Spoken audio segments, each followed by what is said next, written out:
We're just gonna go over like really simple shit now, alright? So what's a choke? Small gap where people go through to get to point. Okay, Yeah, yeah. just to get somewhere. It's the tight area people need to go through to get to a point, right? Simple.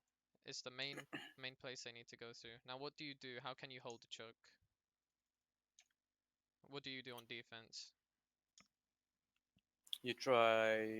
Well, it depends on the your heroes you play. With Orisa, you can pull them back so that they have to like spend more resources and No, abilities you're being in too order to specific. pass. In general, how do you hold a choke? Spam, spam, But where do you need to be for the spam? high ground, Well, Or at there's the not choke. always high ground. Or at the further choke, away. that could be throwing sometimes. Behind the choke. No. Well, I mean, yeah, but you'd be holding. So if you imagine this is like King's Row first, there's a choke here, and they come through to the point, which is all the way back here. All right. You Where would you fight be? behind the corner There'd be in like order a to fall statue back. in the middle. You'd be hiding like what? It's what people call an off angle, right? You'd be holding up here when the choke's like right over here, so you can like poke through them on a different angle to the choke. If you go head on most of the time, it can be a bit it can be a bit iffy. So like for example, Temple of Anubis you can hold straight forward, but then as soon as they go through the choke, you'd be having off angles against them. So they wouldn't be looking straight forward. If you imagine they have a Rhine, you'd have to be checking different angles if you keep holding the high ground instead of having to go through one straight area.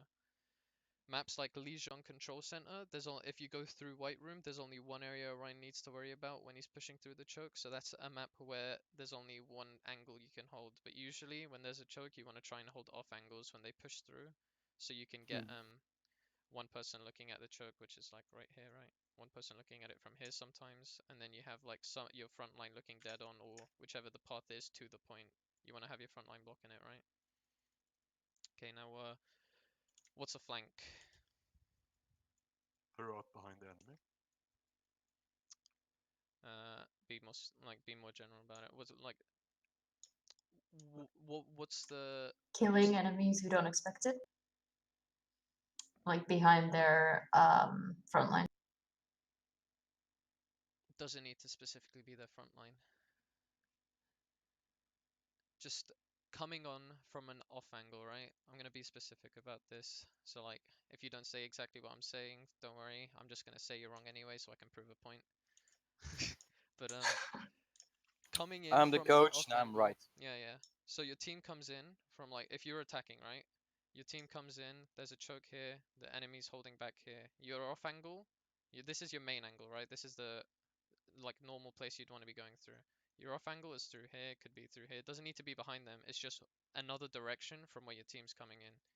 So Not main. yeah, does it is not where your team's coming through. It's the other side. When do you flank? Specific Um, timings.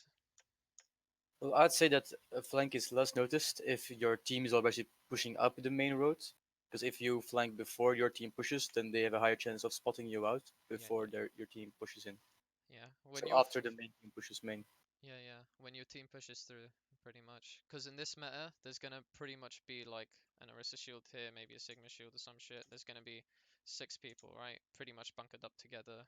Sometimes the DPS split off and do their own shit, same with the Sigma, but usually it should be at least like 3, 4 people behind the Orisa shield. So you want your team to be pushing through somewhere while their team's holding over here or some shit. And when you're pushing through, you'll be able to get an off angle against them when they don't suspect it. Now, what's the point of a flank? Split attention and resources of the enemy defenders. Say that. Say that. I didn't get it. I didn't catch Oh, it. so, split the attention and resources of the enemy defenders. Yeah, you want them to invest their resources, right? Mm. We'll call them CDs, right? Cooldowns. You want them to Cooldowns. invest their cooldowns. You don't need to get a kill, all right? Most of the time when you flank, it might be a lot easier to go overextend and tunnel vision for kills, but like the point of a flank usually is just to make them invest resources. If you can't get a kill, don't worry, because when you're like on a Reaper or a Doomfist, you just use your like Doomfist has loads of abilities that are like 5 seconds. They come way earlier than any other cooldown in the other heroes in this meta, especially Sigma. And Reaper only has a Wraith form, which he needs to worry about keeping track of, and that's only one cooldown. that he could be trading for like an Orisa Fortify. So that's one. Maybe a Sigma Shift, maybe a Moira Ball. What else? Sigma Brock. You could do Lucio even Boop. another Sigma Shield or Orisa Shield. That's like 5 cooldowns that he's traded for just a Wraith and maybe another TP. It's like 1, 2 or 1 cooldowns. Comes in, trade it in for 5. It's way worth it so that when your team comes into point or comes fighting the enemy close to them, you'll already be up on resources, right? Mm. So I don't want you guys to be worrying about tunnel visioning or that kind of shit when you go for a flank. Alright, so that's just the degenerate things I wanted to go through. Now let's just go over meta, right? What are the meta heroes? We'll start off with the tanks, right? Sigma and Orisa with the occasional very rare ball. Okay, now. I mean, Bull's rarely played. We'll just say Orisa Sigma to make it easier. Okay, now what are the meta DPS? Doomfist, Reaper with sometimes May or Symmetra. Reaper, May, Symmetra. Any more you can think of that you'd play? Pharah and Bastion in that combination. Maybe McCree? Yeah, pretty much those are the ones that you'd need to worry about. And then McCree. Now, what are the meta supports being played? Moira, Lucio, Mercy. Also, Okay. Mercy And depends Map on. can be I, played yeah, as well. I'd say it's more Lucio Map. I Also, mean, specifically, if you're gonna think specifics, like Bastion is, you could think of him as a specific hero, but he's still meta. It's just he can only, he's the meta pick, right? Bastion, Baptiste, and Mercy aren't the meta picks. They just enable the meta picks, if you think about it that way. Moira and Mm. Lucio are like the only 2 really good meta DPS, supports that can deal with almost every single one of these DPS, and they synergize well with the front line. So that's what I want you to think of. I don't want you to think Bap or Mercy are meta picks. I just want you to think of them as enabling meta picks like Pharah or Bastion or maybe McCree sometimes. But usually, if you have to go with any sort of support core, you just think of these 2. Okay, now I'm going to bring in something else that I don't think people at your rank really think of too much. And I'm going to think about the speed of these heroes, right? It doesn't, how fast, how slow do these heroes want to play, I mean. So let's look at Orisa. It's fast or slow? Slow. Okay, Sigma, fast or slow? Slow. Slow. Slow. Supports, Moira, fast or slow? Fast. Slow? Fast. Oh, She can play really fast. She can be in their backline, right? Anything that can get in and out really quickly, that's a fast hero, right? Doesn't need to. You don't need to worry about having insane mobility as long as they can like be in a backline or going on flank. So that kind of shit, being up in the front line instead of holding back like an honor. That's a fast hero. Lucio, fast or slow? Fast. Obviously. Yeah. Now let's go over the DPS. Oh, well, actually, one thing. Uh, what do you notice already? That's kind of messed up. The fact that you use very slow tanks with very fast supports, but Yeah. also to enable the slow tanks to be a bit more mobile, I guess. Yeah. I mean, enabling them to be fast, yeah. But usually it's kind of weird seeing fast supports and slow tanks. But Lucio helping speeding the Sigma and Orisa and shit could help. But it's mainly because of how meta they are. They're allowed to brawl more than Rhine or Zarya would, who are 2 really fast tanks. Or not as fast as Dive, but you know. They're Yeah. more they're able to survive a lot more because their supports can enable them, and that's why this core is really important, because you can take 2 really slow tanks that are really good on points, unlike Ryan Zarya, Monkey Diva, Bull right now. They're not as good as these 2 in terms of sustainability, but you can enable them to be more proactive with these 2 supports, which makes it this meta really weird. And let's go back onto the DPS now. Fast or slow, Doomfist? Fast. Extremely fast, yeah. Reaper, fast or slow? Fast. He can Wow. get in the backline with the teleport and getting that with the shift, so that was also why I would put him in fast. Yeah, he's fast. He's not slow at all. He wants to be in the back line as fast as possible. May, Slow. fast or slow? Slow. Slow. Okay. One thing I want to go over as well. Why do these 2 synergize? because they're both close range characters, or they can make the enemy not be able to get out of the close range. Why? There's a wall and freeze. What does her wall do? Stops them from leaving or Separate enemies. What does it shorten? range. Escape options. Well, yeah, pretty much. It blocks off any sort of escape route and it can close up distance. And that enables maybe a slow playing Reaper who, I mean, he's usually fast, but a Reaper who can hold with your front line, that would be a much more slower paced Reaper. He can be enabled and both of them can become like fast heroes. So Mei isn't a fast hero, but she can make a fight happen at a lot closer range. So she can deny any sort of space given, which makes the rest of her team and the fight happen a lot faster than you'd think. Sim, fast or slow? I'd say slow. Yeah. I mean, she can be fast with a TP and shit, but usually she's played really slow and on the point and pokey and shit. But she's predominantly slow. Bastion, fast or slow?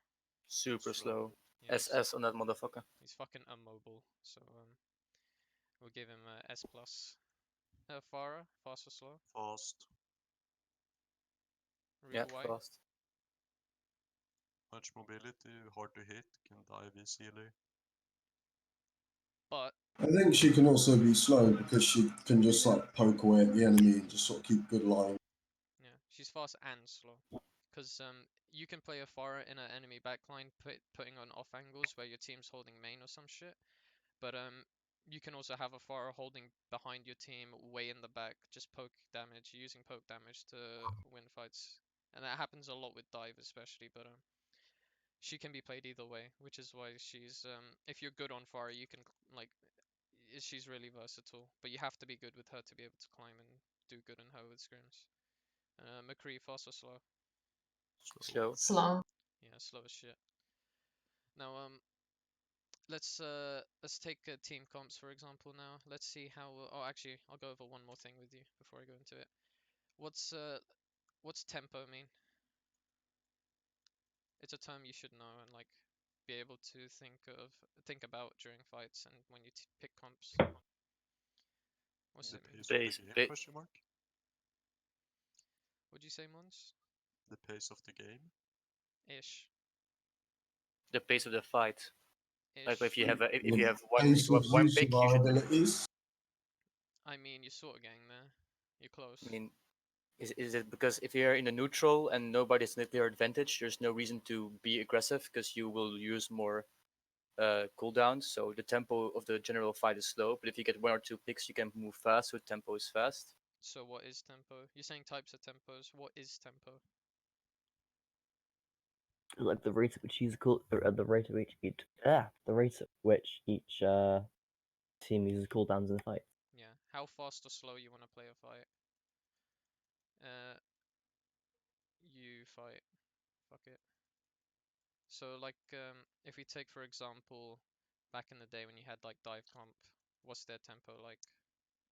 Fast. Fast as shit. Ultra fast. Because what they'd do is they'd skip any sort of engage and they'd go, oh no, they skip any sort of poke, sorry. So like you'd go from straight to engage, right? You'd skip any sort of poke in the middle and you just go straight to the engage. They'd be able to cut out any sort of poke damage that would like farm any ult charge, and they'd be able to control how fast the fight would be because you can't really deny it back in then. Now you can with CC. You can deny any sort of huge dive that comes on you because of how sustainable you are, which is why dives dropped out of the meta. And then if we look at Bastion comps, how do they play it? What, Slow. slower? Yeah. More reactive. Why can they play slower? I'll let you answer this one. Is it because it's mostly reactive? Like you'll throw a backfield if you get dived on, or you'll place a shield if it gets broken. No, that's just how you keep your Bastion Because alive. Why do you play No. his slow? poke is so much superior than everyone in the game. Yeah. Bastion's poke is the best out of any hero in the game. He's got the best poke ever, like because he just melts everything. He's the only hero in the game who can blast through Orissa's and Sigma's shield consistently and easily. So you'd want to be playing at a distance and playing full poke. You don't want to have any sort of engage. As soon as you get engaged on, the fight becomes really losable. So that's why they play Bastion comps really slowly, and you don't want to have any sort of engage at all. You want to keep your distance and just be as mobile as the car is, so you don't get AFK'd on or something, whatever. Okay, so what did I want to go over now? Oh yeah, we'll go over the comps. So if you have the core, Orisa Sigma, Lucio Moira, those are the core, right? And then the DPS are the only people who really change up.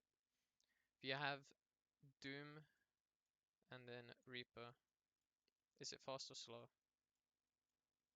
Fast. Very fast. Yeah, both of them are fast heroes, so the entire comp wants to be really fast, right?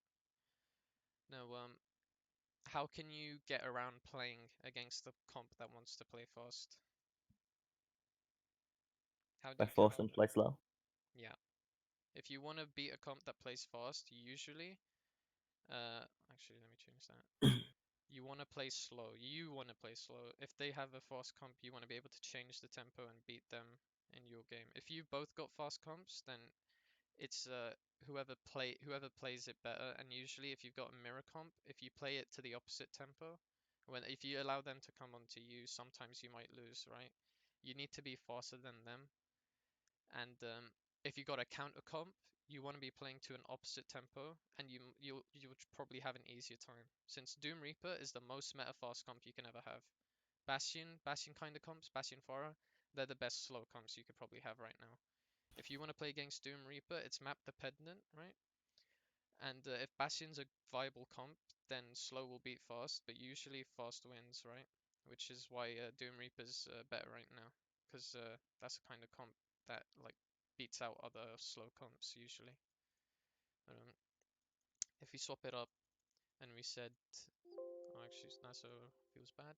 We have Doom, but we have McCree. How do you beat that kind of comp?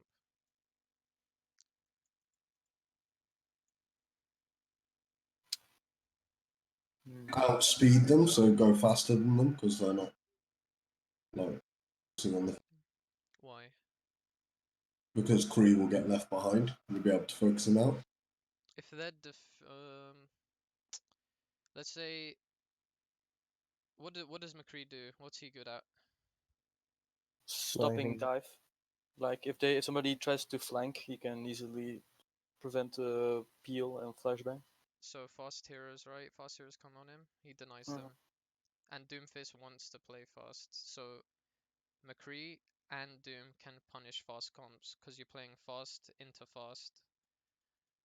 And McCree can counter fast comps. He's one of the only heroes who can do that, like as a slow hero consistently. And Doomfist likes playing at fast tempos. So if you play fast into the counter fast comp, then most likely you'll lose.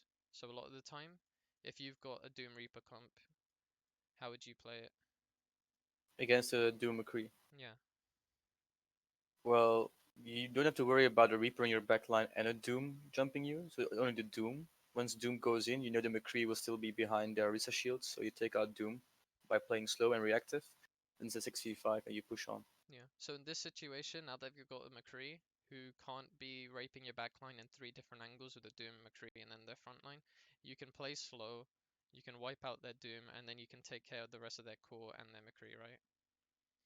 So against this kind of comp that likes to counter fast comps, play slower than usual, wait for any sort of engage, and just play for poke more often until you can see an engage and then capitalize on it.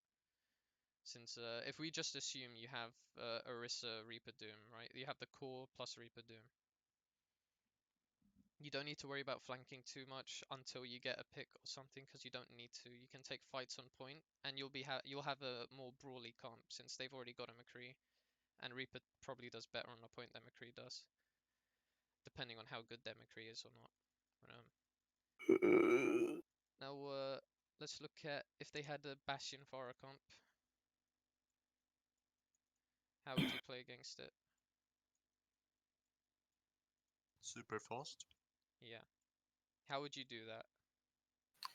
Well, the Pharah will always be up in the air trying to get like poke damage in for the Bastion to finish off. So you skip the Pharah and you just dive on the payload. You can absorb the bullets with Sigma Shift, and then once that the initial cooldowns to stop the dive have been spent, you finish off. Okay, yeah. So you pretty much said it, but you need to make sure that you take an off angle away from Yep. the choke, which you can drop on them as soon as they pass through the choke, right? That's the kind of situation where you want to hold really close to the choke and you play like a dive comp where you skip any sort of poke and you just go straight to the engage, right? because their Bastion does really shit on engages, and if you can take a route which disables their Pharah from getting any sort of poke, then you've countered their pharmacy, because they'll definitely have a mercy. If they don't, they're throwing, and their Pharah is able to be picked off or denied just through like Reaper poke or Moira poke, like trust me. And then Bastion has no sort of poke damage he can put in before a fight starts. So both of them would die from just like any sort of poke. Engage, sorry.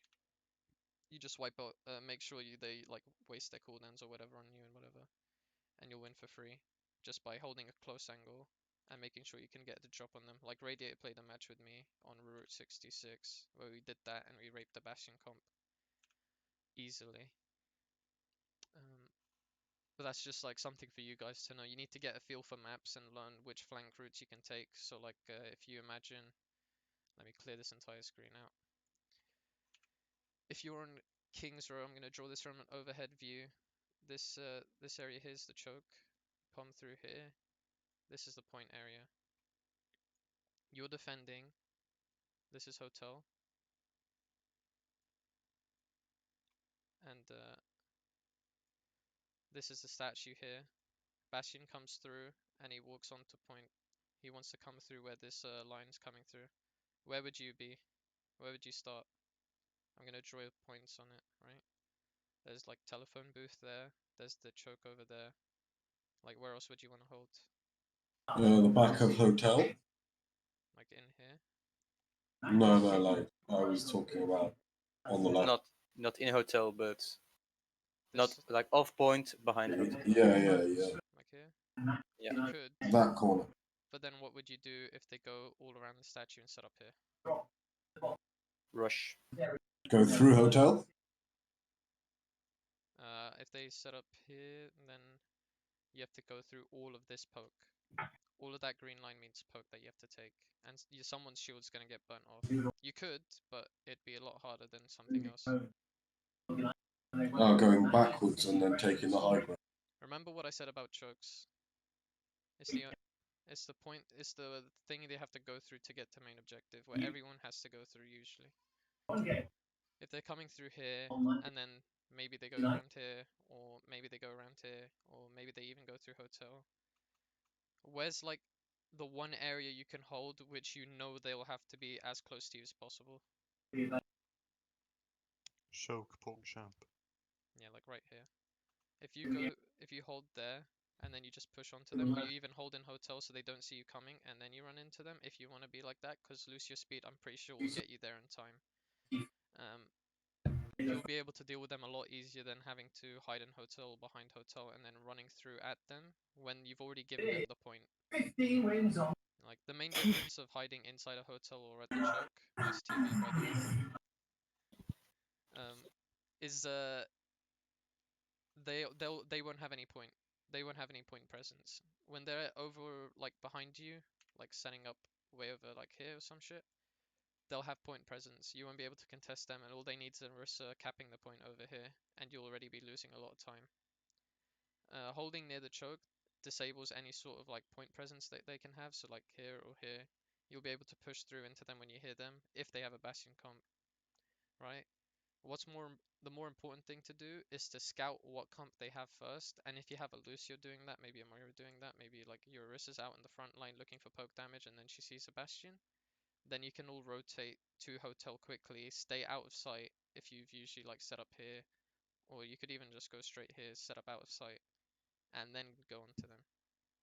The worst thing you want to do is expect one comp, see a comp that plays to the exact opposite tempo, and you're playing slow into slow, or you're playing fast into fast when you wanted to be playing opposite tempos to what they had, right?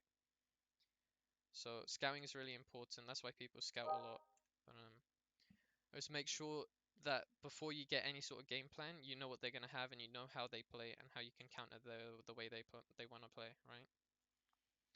Now, what else did I want to go over? Oh shit, yeah. Combos like with your ults and shit. How do the ults work? Just looking at the ults you have usually. We'll just assume this for like Reaper Doom and then the core. Bongo Death Person. Okay, that could be one. Pull plus basically every ult. Or Pull, are you talking just all combos? pull and what? You're talking about just all combos or everything? Because you can pull and Everything. Anything you can do with ult. pull and basically any ultimate other than beat. Pull plus Sig. Fist, Reaper. Like pull works with the. I mean, I wouldn't say coalescence. You don't have to, since you could probably get more value using it with something else. But Omoyo could do it on top of it, just to help. If you're gonna go for coalescence anyway, I mean. I like coalescence with Sigma ult. I think it works well to chip off at damage while they're in the air. Nah, that's not a thing. Cause like Better than did you remember what I said before? Like as soon as there's a shield in front of the enemy, Moira's coalescence gets value. There's no point in Moira trying to use coalescence if there's no shields out on the field. Cause you're wasting the opportunities she can get by poking people. As soon as they go for a shield, like Anarissa, like let's just say here, there's like a corner over here that she's hiding behind. She's hiding here or some shit, and everyone else is hiding there. She's out here. She puts a shield down, and then you coalescence into her. Then she's forced back into the corner, and she doesn't have a shield on cooldown for when the coalescence runs out or whatever. Like, if you coalescence and then Sigma ult, as soon as they drop back down, you only have a few more seconds left of Moira ult. And she doesn't do too much damage for them to worry about it too much. Like, a Moira can out heal another Moira ult. And then you'll have, like, a beat dropped as well, usually. Most of the time, people should have beat saved up for Sigma only. Like, that's pretty much the only use Yeah, you can fair. get this comp. But, any other ult combos? Sigma ult plus Reaper or Doomfist. Doomfist, I've tried, doesn't really work. It's really hard to pull it off. Since you've already used the pull for the Sigma, you should use the pull for a Sigma. And then they might split up too much for a Doomfist to get confirmed kills on it. Wait, which combo? Pull Sigma, Doom. Pull Sigma, Doom. But isn't that a one shot on every character? No, because if they drop a beat, they're back to their normal And health pool. yeah, other than beat.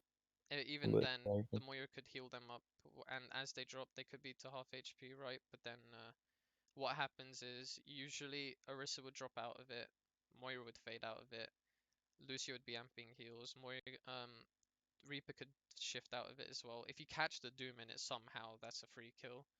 If Okay. you catch the Sigma, he probably will outlive it, unless it's on top of him. And the Lucio's pretty much the only one who will really die. Because Doom, maybe, but he can get away from it really quickly. So, like, it's not worth it compared to what you could do with a Doom ult, where you could wipe out bongos. You could, which is really valuable this meta. You could also do it to force out cooldowns and make them invest resources, so that when you want to go for and this is for Doom ult, by the way. This is what Doom ult can do. So if you ult on top of them, you pull Doom. It can wipe out Bongo. It can force cooldowns, so that you can go for another ult combo. So you can go for Bongo Blossom, or even Blossom by itself can kill people after they don't have any cooldowns. So like Doom's ult should be more used for forcing out cooldowns and maybe getting engaged, like picks with your engage, instead of trying to put extra damage on top of other ults. Like he does a lot more value to enable other ults instead of trying to combo with another one. So like he'd always be the first one is what I'm trying to say. Doom ult would always be the first ult usually that you want to use in a fight, apart from coalescence. And well, yeah, that's what I wanted to go. So like if you had all your ults, right, what would you use to engage on a fight? Defense or attack? Doesn't matter really. I'd say Coalescence definitely, because it's the fastest charging ult out of the 6. So if you use it first, you're already halfway another one by the time the fight ends. So I would definitely use Coalescence for if you have all 6 and you have to engage or prepare for an engage. No, I'm just saying like if you had all 6, which ones would you likely use first, and then which ones would you likely use last? I'm not saying Okay, you would, but first Moira, then perhaps Orisa. sure. last ults I'd say are Doom and Sigma, and then up in the air for Lucio and Reaper ult. Yeah, like Lucio's an anomaly here, because his ult should only be used reactively. All of these ones can be used proactively and reactively. So, or some of them can be used reactively, but most of these are proactive, right? So, what I mean by that is you can use these before anything else happens in a fight.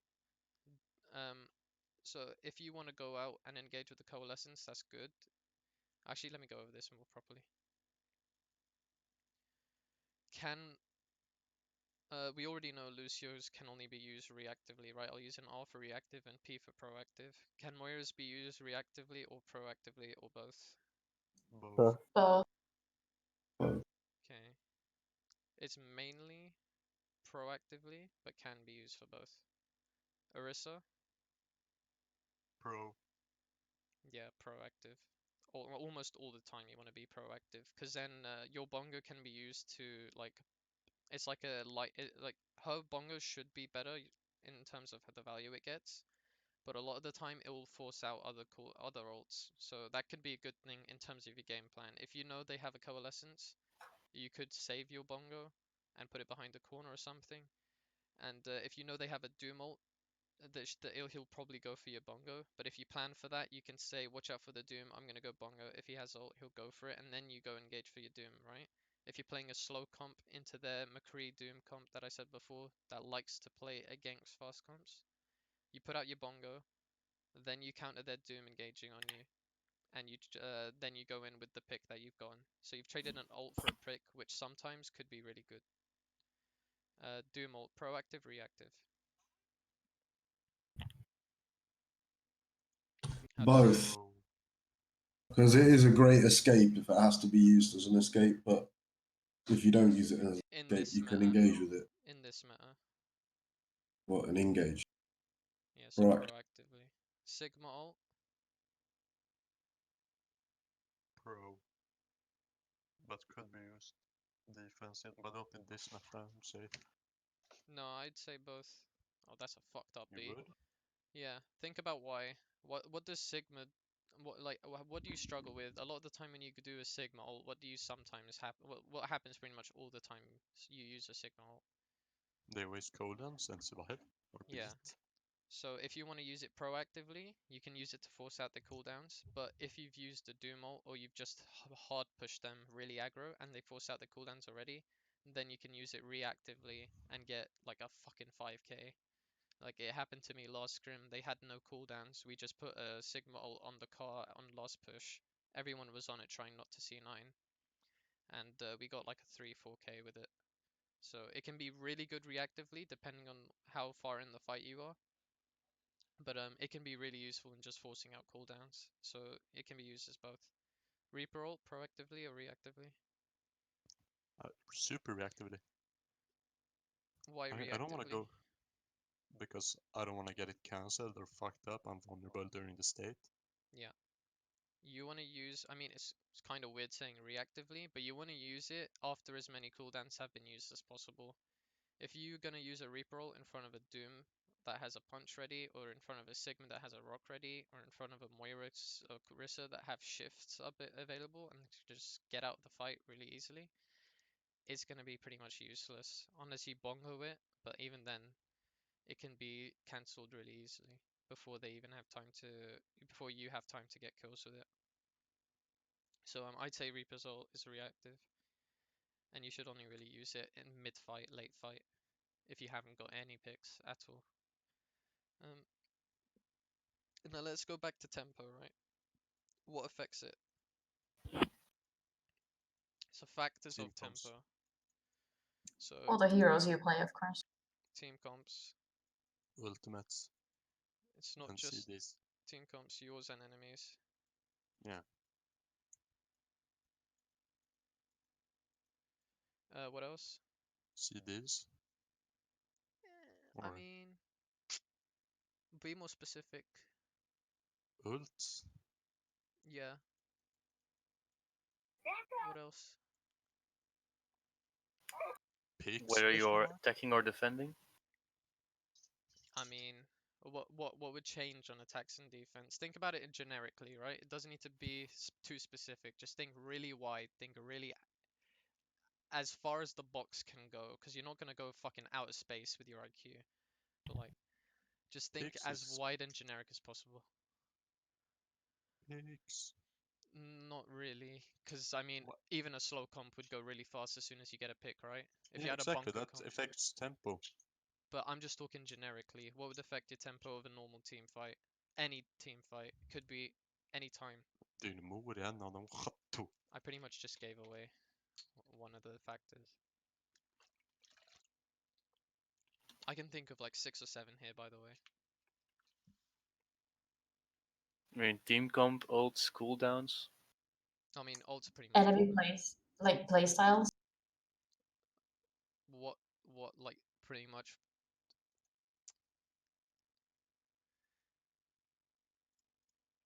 Okay, I'll give you hints. Oh, what's I gonna say? How, fucking, how can I say this without giving it away?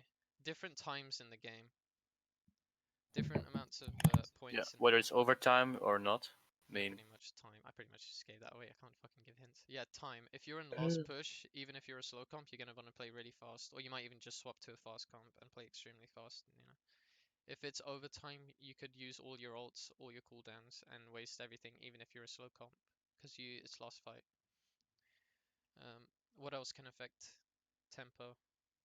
Think of maps now. We'll have maps as one thing, but what can be Space. affected in yeah, maps? positioning in regard to your enemy. If they hold very close, then fast. But if they have a high ground positioning and you have to walk around, it's better Yeah, to that's what I save as mean. much of your cooldowns as possible until you are at the fighting area. That's what I wanted. High ground specifically. What else in maps? Health packs. For flankers, yeah, so like flanks. What else?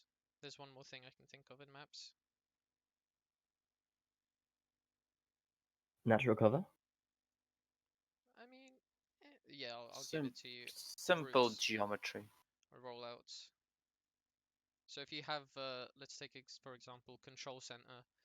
If you wanna just go straight through to the point, you take a really wide angle, but you get point presence immediately. If you go through White Room, you have very little, like, you're very, what's the word I'm trying to find? You're vulnerable for very little, and then you go into a tight room with a tight choke for either side, and you're playing really close quarters immediately. When you're on point, it's a lot wider, and you can play with a lot more, and you don't have as much natural cover as you do in a White Room for control center and Legion. Okay, another factor.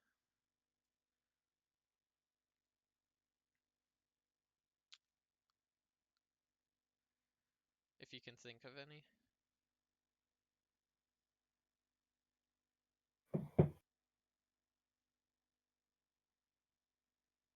No, No? I'm out. Think about it if you're just playing in a game. What would make you want to go fast? What would make you want to go slow? Is it If like you ever in a game. how like is it like sightlines? How long the sightline will be? Like I mean, that's to do with What, flanks. what No, about it- how many of the enemy team are alive?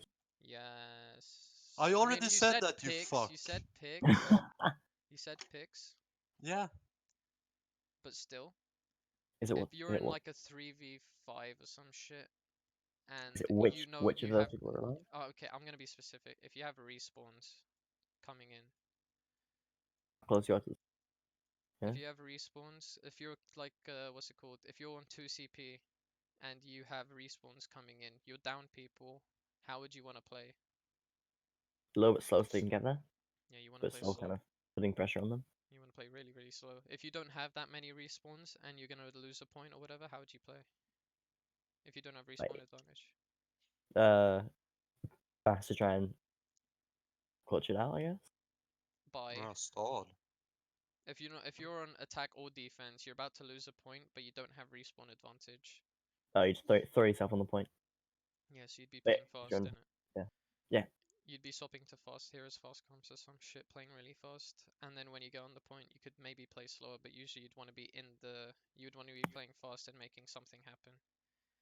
So that's what I wanted to see. I mean, picks was sort of it, but it's like not as close. That's what I said before. I'm wrong, you're right, or you're wrong, I'm right. Fuck. Din mor har hört talas om henne. You said it. That's it. I mean, that's pretty much most of the factors at tempo, like that you should worry about. These are like, or literally what I think of in every single team fight, in every single map we go through. Like before I even spawn, these are the kinds of things that I think about, and how I can change how fast or slow I want to play, especially on main tank, because keeping track of. Let me highlight. Wait, can I highlight this? No, I don't know how. I'll just do this. Keeping track of team comps. I mean, actual team comp swaps and whatever, that could be someone else, but as a main tank, looking at each team comp, that's your job to think about how fast or slow. Looking at your ults and what you want to use, that's your job. Looking at the time left and how fast or slow you want to play with it, that's your job. Literally everything here, apart from flanks, it's your job as a main tank to keep track of how fast or slow you want to play with that. And then respawn is pretty much everyone else. That's like them to decide. It becomes a one, like everyone for themselves, apart from calling a target. Everyone's just trying to outlive each other and stay alive on the point. But everything else, pretty much the main tank's decision to keep in mind and think about how fast or slow, where he wants to play, that kind of thing. Which is Quick why. question. Oh yeah. Sigma or Orisa, I mean, assume Orisa is main tank in the Orisa Sigma comp, or can Sigma also function? Because Radiator is the core of the whole team regarding decision making and pace. So, and on Reinhardt, it was very obvious. On Sigma, it's a bit less clear. If he wants to do that, he can, but it's just a lot harder to coordinate for your rank. If you can get a grasp of it, it'd be easier since it's gonna be hard because if Radiator wants to go on a flank with your Reaper or some shit, and he wants to go behind the enemy lines, he can't really babysit you and tell you how fast, how slow you want to go. He can say when he's going in or whatever, and that could help you out. But usually, you want to be the person, if you're the Orisa, telling your team when to go in, how far you hold, how far back you hold, like when you want to go in, and you tell Radiator when you're ready as well, or tell him when you're gonna go for a pull. Because like most of your abilities on Orisa can help you with engages, like bongos, pull, and with your shield help with every engage possible you can think of.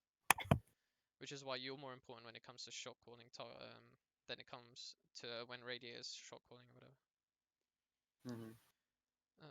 If you can find a way to work around it, go ahead, be my guest. But it's a lot harder, and if you can get used to it, it'd be a lot easier for the team, since they don't need to worry about having two people rallying information before it becomes set in stone what you're gonna do. Okay. He can make up game plans if he wants to, if you would like decide what ults you want to use, how you want to use them, where you want to go through. But you need to be the one calling, like how or you need to be calling out like the position. Why can't oh, this is not fucking brush. You need to be calling what position you want to take if you want to be on high ground, what rollout you'll be going through, where you'll be going through, and like that kind of shit's to do with you, not really Radiator. Right. Got it. Okay, Step up my game. yeah, pretty much. And one more thing. Are you guys happy with your comms? Do you think it's clustered? Do you think it's too all over the place? Do you not know what you're doing or what? Because I think I can give you a thing to help you with it, a drill to help you with it. But if you're fine with it, I can just leave you to it. No, I'd be happy with a drill. Be interesting to see what it is. Okay. Well, this is what my team's done before. So what we've done like recently, and it's worked out a lot. Like our off tank hates when comms are cluttered, and he just wants to hear like one person talking or whatever. This was like a fucking vacation for him because he wasn't getting ear raped in comms. But it can help with everyone else to understand what the actual roles are, and if they learn to be quiet during this drill, it will help them be a lot less like ear rapey during normal comms. So your main tank, what would he usually decide? I kind of went over this already, but what would he go over? Where to set up, tempo, Positioning, yeah. whether to push in or to wait. So the fast or slow pace is Fast or slow? Is also on the main tank. What else?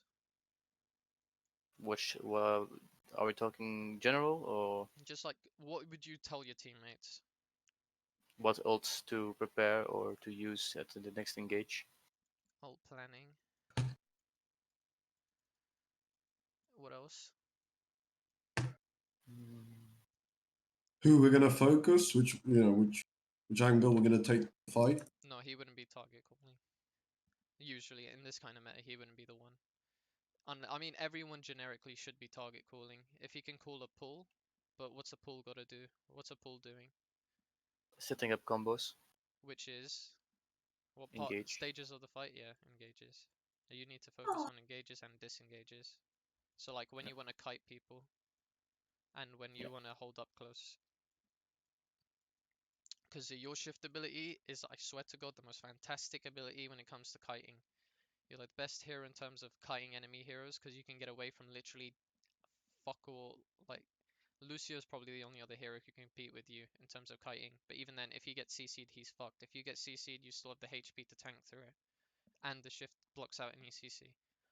So these are kind of the generic things you'd want to be doing on a main tank, and the other person who'd have the main role when it comes to these things would be the main support. So what would they be calling? Possible flankers. I mean, no, that's everyone's job really. What ults then we have? Alt tracking, they can. It's not. I'll put that as like a. I'll put that as a And maybe. ability tracking as well. CD. I mean, you'll know through the tempo of the fight. The main tank should be looking that as well and seeing when he wants to go in. He'd just be looking at that as a another thing, just as a like as muscle memory pretty much. What else would main support be doing? And this is the Lucio I'm talking about. Letting people know of speed. Yeah, I mean both of them, both main tank and main support can call if they want to go in or not. So engages, yeah, disengages not as much. But Lucio can do well if he wants to call in when you go in. And what else? I said the main tank didn't do this. The target calling. Yeah. So Shock's the only one paying attention. Nice. Yeah, fuck you. Yeah, I knew you would fucking say some shit. I swear to God, you playing Minecraft, aren't you? No, I'm playing around coding shit in Snapchat. Sure. Nice. Big fucking brain you're gonna have in the scrim now. But what else could he be doing? Just like one more thing. Sorry, can I just check? Can anyone hear Joel? He's joined, but I No, I can't hear can't. Joel. No, I didn't want to interrupt you, so I was being Oh, quiet. right. We didn't want to hear you. Go pipe down. What else could the no. main support be doing? Tell me when to disengage if things are looking hairy. No. That should be your main tank deciding that. No, I do that. I mean, as another thing, I doubt any of you will get it, but state of the fight. So as in if a fight's winnable or not. He Always doesn't need to winnable. say Oh, engage, Joel. but he can just say Joel. fuck off, Joel. Joel's wrong. Always That's what it winnable. is. For Joel, it's always winnable, but Alucia can say, "Do we need? We probably need some ults," or we're saying we're down one, we're down two, or like we're up two, we can go in with the engages thing. The main tank can say if he's like if he's able to engage or not, or disengage or not. Sorry. And if your main tank can't get out and is looking too hairy, he can just say die in the point or something like that. Lucio or whatever your main support's playing can say the state of the fight usually. But, that pretty much wraps it for them too. Now we'll go on to the lesser ones, like they're not as important. By the way, quick reminder: it's 5 to 8. So if we are screaming at 8, we should. Yeah, I'll go over Wrap up. these. I'll go over these myself then. So the off tank and off support, both of them can be calling out ult tracking as well to help out with to help your main support. They can be feeding info. Usually it's your off support if they want to do it, but depends. This is specifically for your off tank. You can be calling out CDs for your main tank. and it helps him out with the engage, saying if he's ready or not. And both of them can call out if they want to go for possible flanks. If they want, if they're willing to, if they can help out, because the Moira can help with balling the Doomfist or Reaper in, and the Sigma can help with actually getting the shield up for them or flanking with them, right? Now, both the DPS, their roles when it comes to it, would be calling out if there's any flankers or when they flank. So, you and the enemy. If they see anyone in the back line, the Reaper should be there or the Doomfist should be there. If they're both flanking, then you don't need to worry about the flankers. You should already be in the front line, because you only flank when the rest of your team's pushing, right? So, if you're going to be playing that fast, you don't need to worry about people behind you. You need to be the ones controlling it, controlling the fast pace. You don't want to be playing slow to them. And they should also be calling out like generic ults that they have or what combos they can go through with, something like that. And that's pretty much it. They should mainly be focusing with their own mechanical things that they need to worry about. Even though Reaper and Doom are like the easiest fucking DPS to play in this map, I swear they are. But yeah, like those are pretty much the only things they'd want to do. And since main tank and main support have the most work to do, what we did is we'd mute off tank, off support, DPS would mute everyone else apart from the main tank and the main support. They'd feed information to both of them, right? And then the main tank and main support would feed information back to everyone else. So both of them together, if you hear someone ult tracking who's not one of the main tank or the main support, the main tank and main support would have to say it to the rest of the team, right? If someone says there's someone flanking, the main tank, main support would have to echo it to the rest of your team. And so this helps with their own awareness. If they hear people calling this out more, they'll get more awareness for it and they'll call it out more often by themselves, right? No, it does sound like a good. And DPS and off tank, off support won't have as much cluttered comms, so they'll be able to hear the instructions from the people who need to be giving the instructions instead of a random DPS calling out a target who's near full HP when there's a Doomfist in your back line that they don't see, who's raping the rest of your team, right? So that kind of shit. So I'm gonna end the recording there.